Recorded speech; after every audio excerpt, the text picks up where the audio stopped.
Scholarship apply करने के लिए आपको अपने ब्राउज़र पर टाइप करना होगा नेशनल स्कॉलरशिप या फिर scholarships.gov.in, इसकी ऑफिशियल वेबसाइट है। जैसे ही आप टाइप करेंगे तो इस तरह का पेज आपके सामने ओपन होगा। इसके बाद आपको इस पर क्लिक कर देना है। जैसे आप क्लिक करेंगे तो इस तरह का पेज आपके सामने ओपन होगा। यहाँ पे बहुत सारी चीज़ें आपको स्कॉलरशिप से रिलेटेड मिल जाएंगी, तो आप और भी कुछ जानना चाहते हैं तो इससे बहुत कुछ और भी पता कर सकते हैं। फ़िलहाल मैं इस वीडियो में नया रजिस्ट्रेशन आपको कैसे करना है, अगर आप पहली बार अप्लाई कर रहे हैं तो आपको सबसे पहले रजिस्ट्रेशन करना होगा। तो सबसे पहले आप न्यू रजिस्ट्रेशन पे क्लिक करेंगे।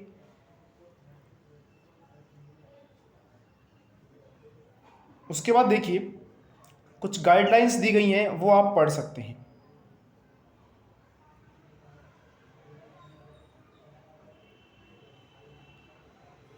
जैसे आप गाइडलाइंस पढ़ लें, यहाँ पे आपको इन 3 बॉक्सेस पे क्लिक करना है। तो ब्लू टिक आने के बाद आपको कंटिन्यू पे क्लिक कर देना है।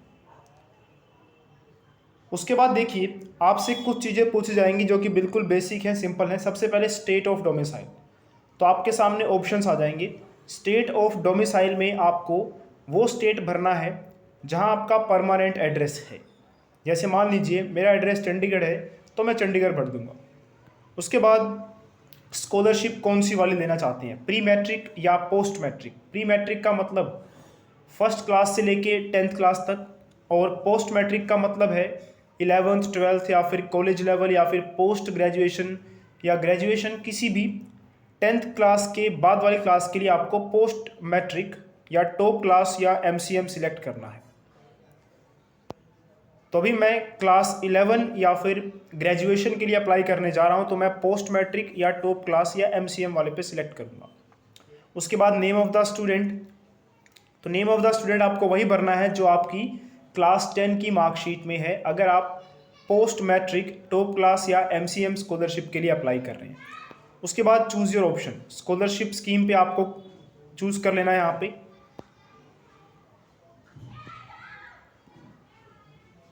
डेट ऑफ बर्थ आपको भरना है। उसके बाद gender, mobile number, email ID optional है। तो ईमेल आईडी आपकी मर्जी है भरना है या फिर नहीं भरना है। उसके बाद देखिए आपको IFSC कोड भरना है। तो अगर आप पोस्ट मैट्रिक के लिए अप्लाई कर रहे हैं तो बैंक अकाउंट वगैरह अपना खुलवा लीजिए। उसके बाद IFSC कोड यहाँ पे डालेंगे, और IFSC कोड यहाँ पर भी आपको एक बार डालना पड़ेगा। उसके बाद आपको बैंक अकाउंट नंबर फिल करना है यहाँ पे, और फिर से एक बार बैंक अकाउंट नंबर फिल कर देना है कंफर्म बैंक अकाउंट नंबर पे। उसके बाद देखिए आइडेंटिफिकेशन डिटेल, तो पहचान के लिए आपके पास क्या क्या डिटेल हैं, उसमें से आपको ऑप्शंस दिए जाएंगे आधार कार्ड का। तो आइडेंटिफिकेशन के लिए आप कौन सा प्रूफ प्रोवाइड करना चाहते हैं। अगर आपके पास आधार कार्ड है तो सबसे बढ़िया है, आप पहले वाले ऑप्शन को चूज़ कीजिए, आधार एनरोलमेंट आईडी। अगर आपका आधार कार्ड नहीं बना है लेकिन आपने सिर्फ अभी एनरोल करवाया है, तो आपको जो आधार एनरोल करवाने की जो आईडी है वो फिल करनी है। अगर आपके पास आधार या EID नहीं है, एनरोलमेंट आईडी भी नहीं है, तो आप बैंक अकाउंट जो है यहाँ पे डाल सकते हैं।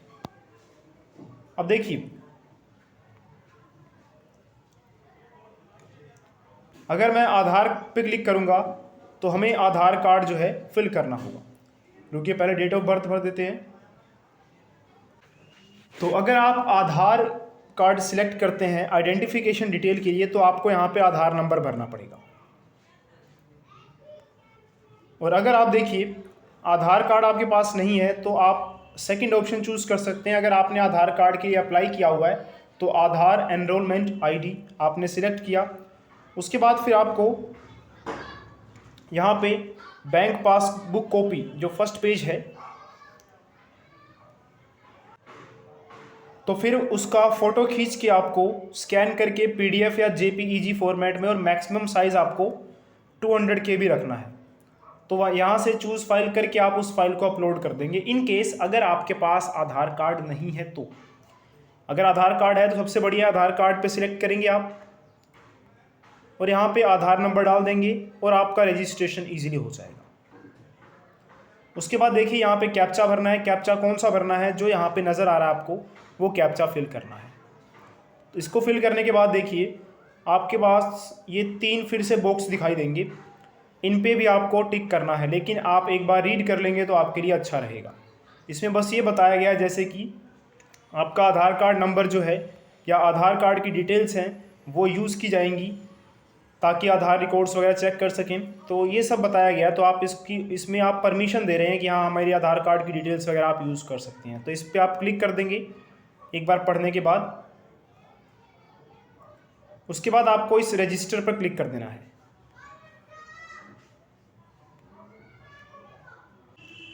जैसे ही आप रजिस्टर पर क्लिक करेंगे उसके बाद देखिए एक एप्लीकेशन आईडी जनरेट होगी, वो अभी मैंने हाइड की हुई है। यहाँ पर आपके पास एक एप्लीकेशन आईडी जनरेट होगी, वो उसमें लिखा हुआ आएगा आपको सब कुछ। इसके बाद देखिए इस आईडी को आपने नोट कर लेना है या फिर स्क्रीनशॉट ले लेना है। बेटर ये रहेगा कि इसको स्क्रीनशॉट भी ले लीजिए और नोट भी कर लीजिए। तो आपकी एप्लीकेशन आईडी तो ये हो गई। उसके बाद देखिए आपके रजिस्टर्ड मोबाइल नंबर पे, जो मोबाइल नंबर आपने फिल किया था उस पर आपको पासवर्ड भी सेंड किया जाता है।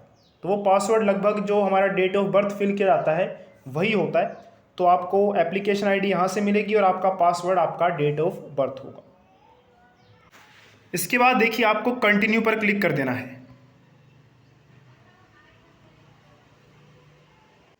जैसे आप कंटिन्यू पर क्लिक करेंगे उसके बाद देखिए आपको जो एप्लीकेशन आईडी दी थी वो यहाँ पर फिल कर देनी है। यहाँ पे पासवर्ड फिल कर देना है और ये जो कैप्चा नज़र आ रहा है वो यहाँ पे फिल करके आपको यहाँ से लॉगिन कर लेना है। जैसे ही आप लॉगिन पर क्लिक करेंगे तो एक ओटीपी आपके रजिस्टर्ड मोबाइल नंबर पे सेंड किया जाएगा।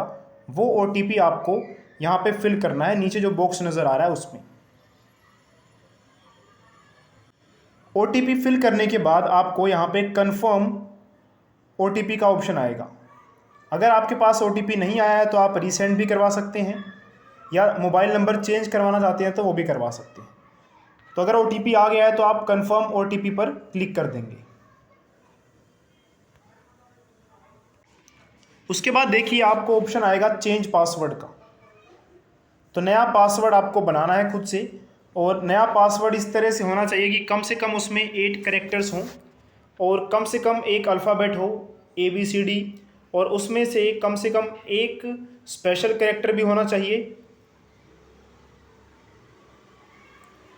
और एक डिजिट भी होना चाहिए।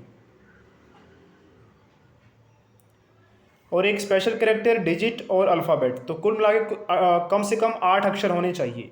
तो वैसा पासवर्ड बना के आपको एक बार यहाँ फिल करना है, एक बार यहाँ फिल करना है और फिर सबमिट पे क्लिक कर देना है।